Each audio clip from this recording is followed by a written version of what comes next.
Hey, welcome to another Raid Shadow Legends video. I'm Wood. In this series, we're comparing two accounts that I started at the same time on the same day, played basically the same way by a lovable knucklehead.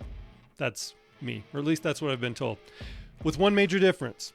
One of them is free to play, the other one has a monthly spending budget. It's day 21. Let's check our progress.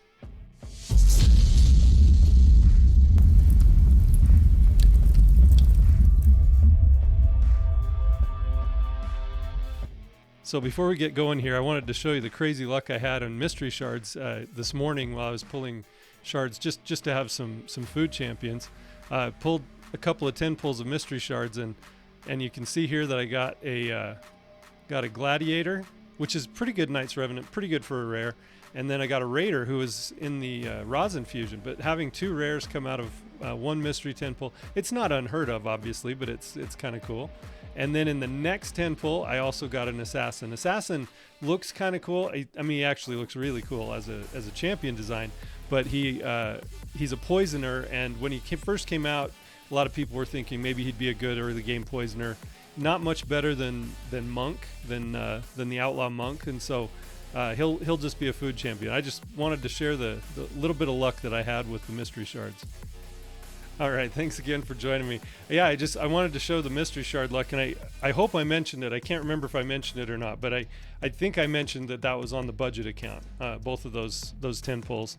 So it's always fun to get a rare in the mystery shard pulls, and I don't even remember what the percent chance is. Let's go in here in the free to play and look what the chance is. Yeah, so we get a 1.4% chance for rares. So yeah, it's 3 times the chance that you get from getting a legendary from an ancient shard. So it's going to happen 1.4% of the time, but it's just kind of fun. Sometimes those things happen. I've seen 3 rares before. I'm sure there's crazy examples of more, but I've seen 3 before, and it's nice when you get rares. It's better when they're useful. Like, for example, the Raider it's really cool to get some rosin fusion champions out of that also when you get mysteries. It would have been nicer if it had been like an apothecary or a kale or something like that. A frozen banshee would be perfect, but let's pull our obligatory three mystery shards while we're here talking about it. Ritualist. Yeah, some of the barbarians have some of the best designs.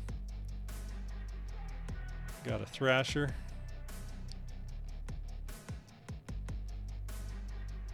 You should see Thrasher ride a skateboard. And then Death Knight. So OG Death Knight. And we'll just go in and collect our stuff here. We've been having a pretty good CVC, although we didn't have the best luck on our matchup this time. What did I miss? Oh, I missed the appreciation pack.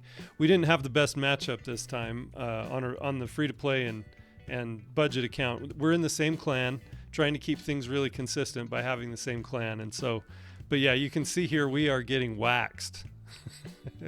They are taking us to the woodshed, and I don't speak French, but they are doing a number on us here. I mean, and really, this is a pretty low level clan as well, but you can see we're not even close to that same level. So we've only got a few active players, and most of these aren't very active. So we're doing okay, but we'll still be able to collect some of these rewards, and these rewards are very helpful. So that's fun. Okay, let's go in and check our Altar of Souls. See what we've got in the Soul Merchant. Nothing I can use here. This essence for us is going to run out really fast if we actually have something to start showing. If we have a Thel, or if we maybe have our Taragi show up in here, or maybe a Fenchi on the other account. So that essence will go away quick. So I'm probably not going to just purchase with essence anything that shows up. We'll cross that bridge when we get to it.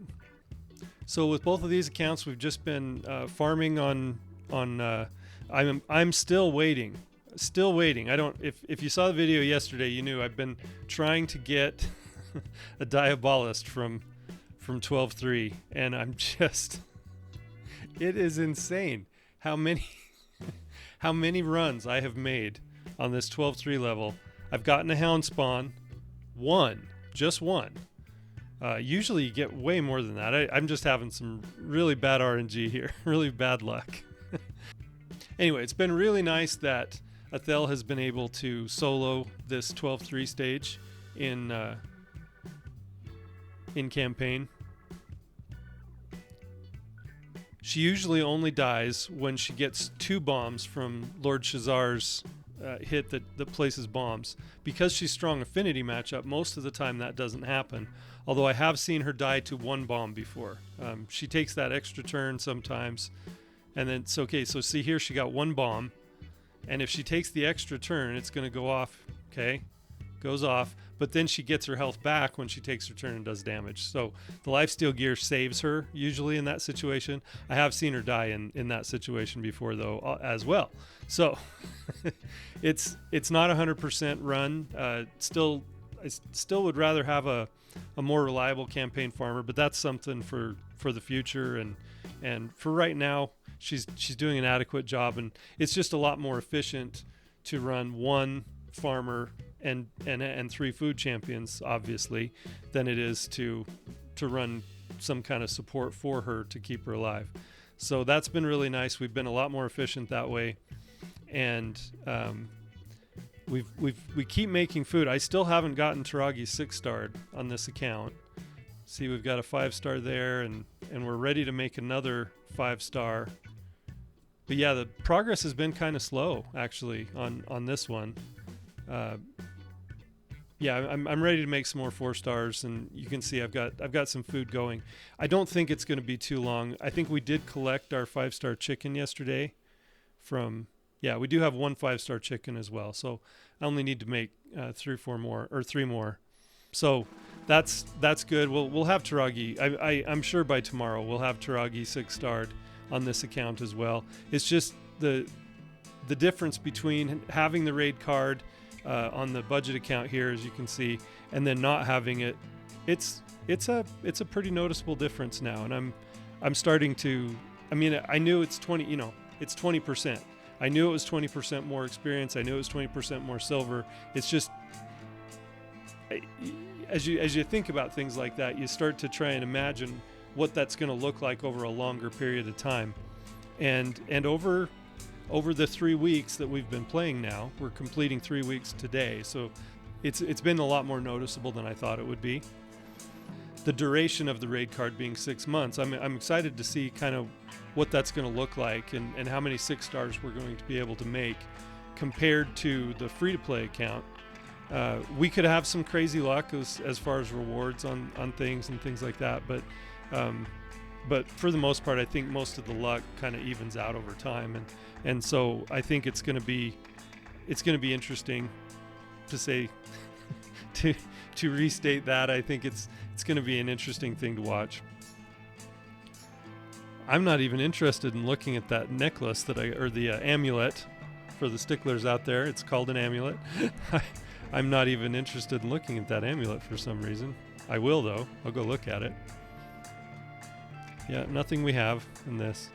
It's almost a relief sometimes knowing that you won't have to be forced into a situation to spend your essence.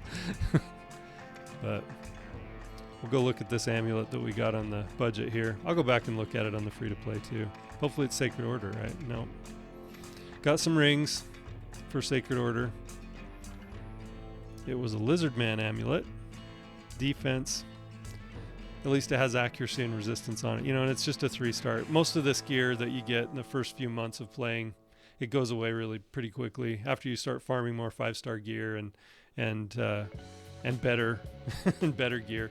It goes away pretty fast, and then you get to a sort of a level of a gearing level for most of your champions. You try and push stats on certain champions for certain things that they do, like a turn meter booster. Obviously you push speed to be the fastest on your account, but and then you get to a kind of a basic gearing level where you've got mostly some 5-star, maybe some lucky 6-star, and that lasts for a few months, and then you just keep collecting more and more good pieces until you can push up to a level in dungeons where you start getting more consistent six-star gear. It's never consistent 6-star, but you just get more chances, and the more chances you have of getting 6-star gear, the more likely you are of getting a better piece, and then eventually that filters out over time. You start making better decisions about, you know, what you're going to keep and what you're not, and your and your inventory fills up, and then you realize that you've been keeping a bunch of stuff that you wouldn't put on anybody anyway.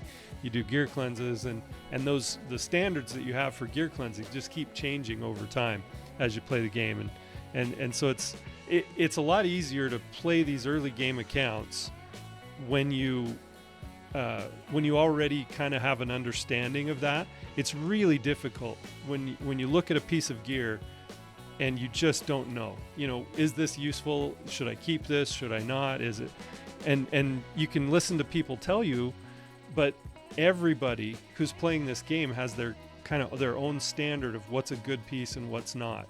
You know, I look at, you know, I watch Scratch quite a bit. If you don't watch Scratch, go subscribe to Scratch. He's a great content creator, and I look at some of the gear the guy has, and I'll be like, man, he'd be throwing away a lot of pieces that I'm thinking are, oh, this might be the best piece on my account, you know. And so everybody has their own standard of what's good gear and what's not. And if you already know that going in, it makes playing these early game accounts a lot easier. The nice thing is that they have expanded the inventory, so if you're not sure, you can usually just keep it. You know, you have room for 1,500 pieces of gear. And so I've been keeping a lot of stuff that I know I'm probably never going to use, but I think, well, maybe this will be on a Faction Wars champion, or maybe, you know, I'm just not positive yet. Even I, with some experience, sometimes I'm not sure, and sometimes I like to hoard. I imagine this really weird situation where, oh, this piece of gear might be useful on this type of champion, and it's probably never going to happen. But like, for example, if you have both attack percent and speed and defense percent on the substat on the same piece of gear, that only works on a few champions in the game. But I think, well, maybe I ought to hold on to it. Maybe if I'm gonna gear that champion or something. And so it's one of those things that you deal with all through. And okay, so I've got Hellfreak. We've got Hellfreak. I kind of made a joke about Hellfreak yesterday, but I got Hellfreak 5-starred now. I think he will be a 5-star chicken. He will not be the last time I pull a Hellfreak. You tend to be able to pull the rares, although sometimes you wait a year, maybe 2, before picking up a rare, but he's not a game changer. I just like him. I think he's cool. He looks cool, and he's got some kind of unique skills for a rare. So I do like Hellfreak, but I probably won't be holding on to him, especially since he's a valuable commodity right now as a 5-star chicken. So I will be feeding him probably. I haven't decided yet who my next 6-star is going to be. I think it might be Finchy. I think Finchy might be the next 6-star. So obviously I've got a ways to go. I've got to build him, and yeah, I think Finchy on the budget account. On the free to play, obviously I'm still working on getting Taragi 6-starred. So I'm not even thinking really yet about 6-starring anyone else. Although I think kind of it's going to be a no-brainer that it'll be Stag Knight on this one. He's so useful and he's so good. And I know that he's a champion that I'll probably be using all the way through the end game. I still use the Stag Knight that I have on my main account, and I didn't pull him. I think I'd been playing for almost 2 years before I pulled a Stag Knight, and so at that point I didn't really need a debuffer like that. But he's so much better than some of the other options that I had, especially in Bannerlords. You know, in Bannerlords there's not a lot of debuffers. So just as an example, a Stag Knight might be a very, important champion for you. And as a debuffer, he lasts all the way through the end game. So that's what I like to do. Is I like to try and build champions that are going to continue to be good all the way through. Let's see which new Ogryn tribe we have. Oh, we got our last uncommon filled out. I really like that. I really like filling out all the commons and uncommons in every faction, so that I know when I get a red dot on the index there that that it's actually alerting me to somebody that might be important. So it's kind of a nice milestone to reach in the game when you get all the commons and uncommons. I don't think I'm there yet on either of these accounts, but it won't be long. So yeah, we've had some good progress. The clan versus clan, like I said, it's helping. I think it's going to help just to have these resources, but we're not going to get a ring. This other clan we're facing is a little too strong for us for right now. So maybe we'll have a better matchup in a couple of weeks. Yeah, I hadn't really looked at personal rewards yet, but in Tier 1, it would be 100,000 and your clan has to win. I hope everybody knows that. But before you get any of these rewards, they don't reward you with any personal rewards unless your clan wins. And so it's kind of it feels really bad when you've put a whole bunch of effort in to a clan versus clan, and you try and get over that point threshold, and then your clan loses, and through no fault of yours personally, your clan loses. It might be the other clan was saving up points. A lot of times what clans will do is they'll save up until right before the end if they need to make some kind of a push, and our clan in my main account, we've been overtaken several times that way, where they just stay within 100,000 points or so of us. They just kind of inch it, and we have a lead, and then at the end they just come in and snipe it at the end, and it takes some good coordination and some communication. I might and so I have a lot of respect for clans that are able to coordinate that way. We've tried to do it in my clan. We've had some good wins, but we've had some losses too, and it hurts. When you like in Tier 6, it's 400,000 points, and man, you put that many resources into a clan versus clan over 2 days, and you really hope for those personal rewards, and man, when you don't get it, it feels bad. So I would like to see them improve the clan versus clan system a little bit. I think there's a lot they could do with it, and they just haven't. I think it could be a lot more fun. I'd like to see some more ranking things and things like that. But anyway, it's the system that we have, and with games like this, you just have to make the best that you can with the systems that are available at the time. So, but it is helpful, like I said. My point originally was, it's helpful to get these rewards. As many of them as you can. Some of this energy, the potions especially, those greater potions are they can make a pretty significant difference on your account when you're still starting out and trying to build champions just to be able to build teams. Clan boss, we've made some progress on both accounts. You can see here on normal, the budget account was able to 1 key. That's a 3.64. Yeah, 3.64 is top 1 key for normal. So we were able to 1 key, and we are almost 2 keying on free to play. I have better poison going on budget account, plus Taragi's at 6-star, and now that he is booked, that made a pretty big difference also. So we're now able to 1 key normal.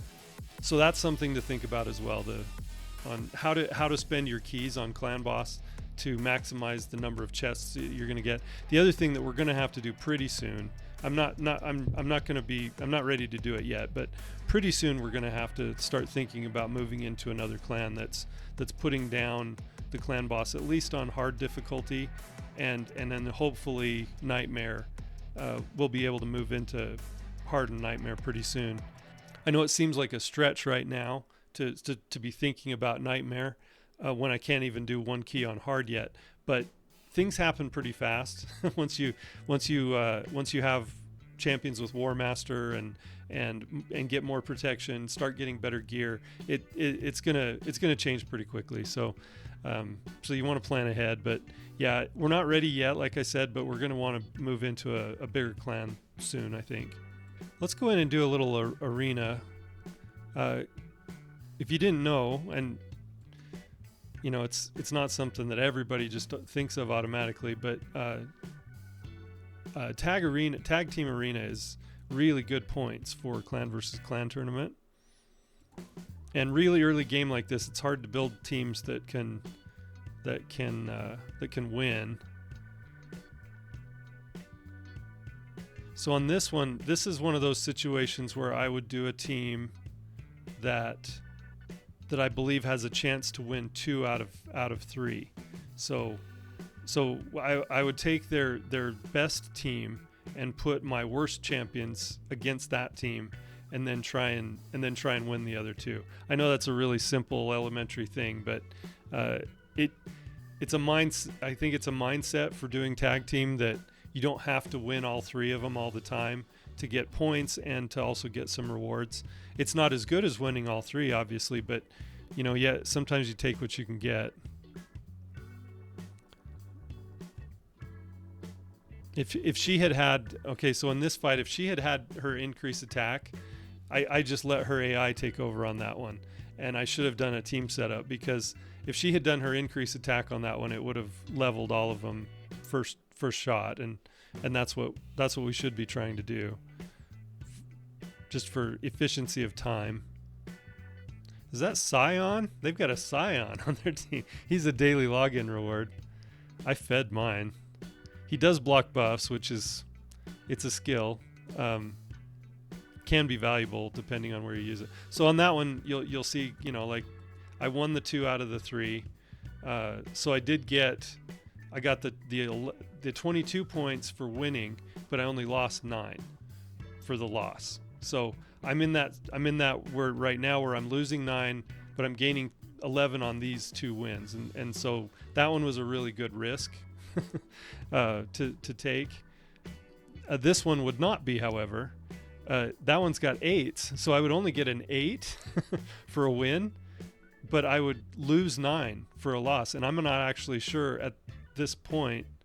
I don't think I beat any of those, even with my best team, because they're all 6-star. I mean, I think I might be able to beat one of these. Yeah, I could probably beat this Manaya with my best team, but then I'm not sure that I can beat the other 2. So that'd be a really bad risk.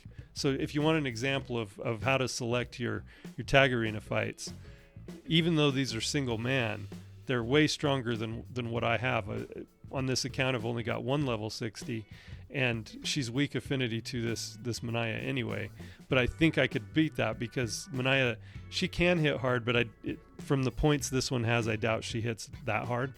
But these other 2 would be a risk, and so I don't want to risk for only gaining 8 points to lose 9. If I lose, that's not worth it. So, like on these, you're probably gonna, not probably, on these level 1s, you're gonna win all 3 of those, and so those are the ones you take. It doesn't matter what the points are. You're gonna win them, and so you just do those. But on some of those where you're trying to do a quest or something like that, you have to be really careful and watch those points that it gives you for wins as opposed to the loss. It's something I talked about in another video, but it's kind of one of those subjects that it's hard to understand when you're first starting the game, how the point system works on Tag Team Arena. Like, see, okay, so this one, for example, so this one compared to this other one, oh, look at that. That's only 7 for wins now. It changed after that fight that I just won easily. I won 10 points for each of those. See, none of this makes a lot of sense. Sometimes it starts making more sense when you get up into like gold 1 and 2. I really haven't spent that much time in gold 3 in Tag Team Arena on my main account, but gold 1 and 2, it's hard to stay up in there because there's they have quotas for the tiers. I don't want to get off the topic. Okay, so while I was fighting this fight up here that you can see, the points changed, and it lowered the points I would win for this fight down to 7, and that's not one I think I could even win 2 out of 3. So totally not worth it now. But you can see this one up here gives you 11 per win. And I'm still only losing 9, I think, unless that changed as well, which it could have on that last win. So let's try this one where I'm sure I can win it. Let's move these 2 down here. And then maybe we put Taragi up here just for some support. That looks good. Okay. So now on this one, I'm going to get 11 points for each win. So if I lose one, and maybe I lose 10 points or whatever for the loss, but I gain 11 for the wins, that's worth the risk. You know, if you think you might lose one of them. I don't think I'm going to lose any of these, but we'll see. I'll still get the 11 points for the wins, though.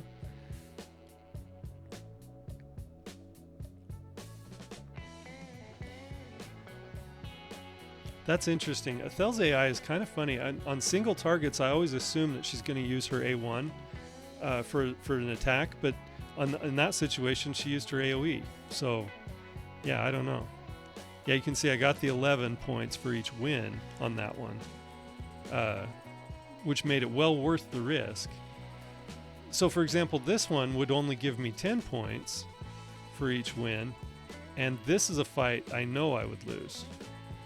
So I'd get 10 for these two losses, but I might lose 11 now. Since I've had a couple wins in a row, I might lose 11 on this. So I'd gain 20 and lose 11, so it's a net of 9. Early game like this, that's probably fine. So I switch things around, you know. I mean, on this one I don't have to. This one I'll win 2 out of the 3, but I'll probably only gain 9 points. Let's see what happens.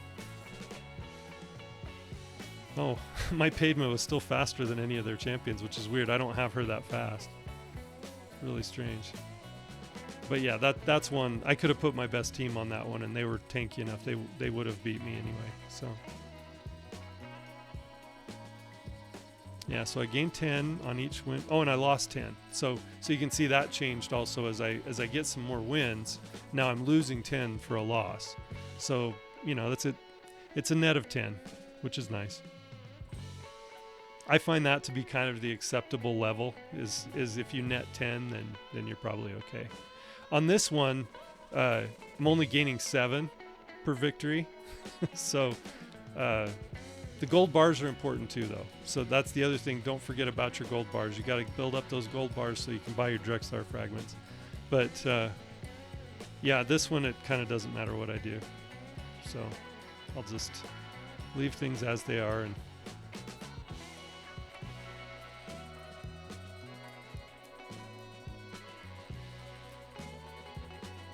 it's funny how that Gnarlhorn is very tanky for a level 1, and now he's got the unkillable up. Oh man. So that's just gonna make it take longer. Oh, and he's got frost gear on. That's crazy. I don't think, yeah, Gnarlhorn doesn't have anything in it. He doesn't have a passive that puts freeze. I'm pretty sure he's got frost gear on. I'm gonna go check that though. I don't think, if he has something like that, I totally missed it, but I don't think, yeah, I don't think he does. Wow. That Bellower was faster than my Taragi. Interesting. My Taragi does have frost gear. I do know that, and so he just froze the Bellower there. So that's kind of fun. Yeah, you get that frost set really early in the game when you first start playing. The one I just played, I got 21 on that. But that's when you know that you're going to win all 3 of them. But if so in this example, if I had lost, for example, to the Bellower, I would have lost 10 points, but I only would have gained 14, so it only would have been a net of 4 points, and that wouldn't really be worth the risk. So you never want to go into one of these where you're only gaining 7 points, knowing that you're risking losing one of them. It's just not worth it for the points that you gain. Yeah, so the Gnarlhorn had that frost gear that you get very early game doing missions and challenges, but I am still stuck on this mission of Fuse Justiciar. Because I can't farm a Diabolist, and I have no idea what it's going to take. I don't know what sacrifices are going to have to be made. I don't think that works that way in this game. But I don't know. You tend to start getting superstitious when you're having bad luck, and you start thinking, what do I have to do? But no, I'm undeterred. I'm going to keep going. I'm going to keep running this stage until I get a Diabolist. I've seen it happen so many times on so many different, my main account. I don't know how many Diabolists have dropped for me. and I don't think I've ever seen a day go by when I'm running a lot of campaign where I don't get the drop of one of the rares that are farmable. It's just really strange. So I'm gonna keep running it. They're not gonna stop me. I'm gonna keep going. One bomb, and then she takes damage from these other two. I think they're Hellgazers on this stage, but yeah, she takes the one bomb and then she heals herself back up. So usually that's how it goes, and she just keeps healing up and getting that. So I think that's all I had for today. That pretty much covers all of our progress. We're about to go to level 44. I don't think 44 gets us anything open. I need to unlock the gem mine pretty soon. In fact, let's do that. Let's do we'll do the first level of gem mine here.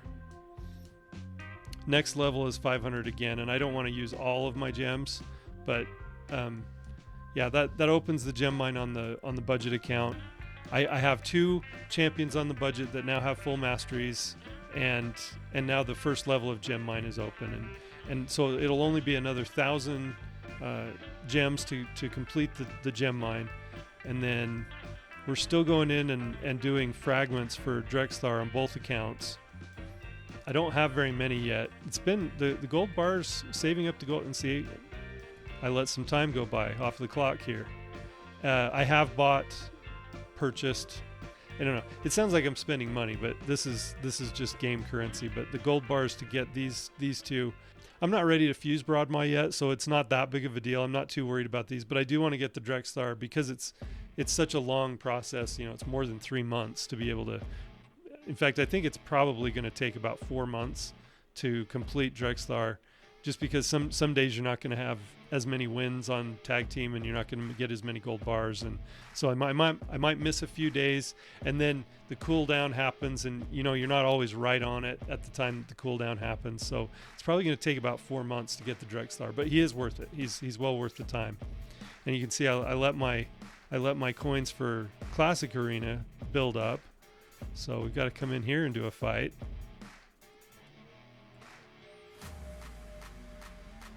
That's an easy one. Look at that. See, that's kind of a meme team. It's all starter champions, but no Athel. We're gonna have Athel beat the other the other starter champions. Oh man.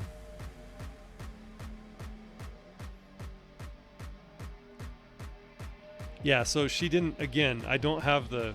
I should have had the preset on there because I want her to buff herself and do the increase attack. Let's try it again.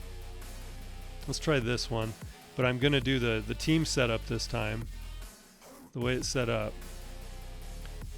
because I want her to use that increase attack before she does her AoE. And I've still got, yeah, okay. So those are all still set up the way I want them. Yeah, sometimes if this is blue right here, the team setup, if that's blue, then your team setup is in place, and whatever you had set, it'll do the skills in the order that you have preferenced. So if I'm faster, I'm pretty sure I'll be faster on this one. The Sun Wukong, people build him fast, but a lot of these early game, wow, that Elhain was faster. Interesting. So now she buffs herself. Yeah, we're good.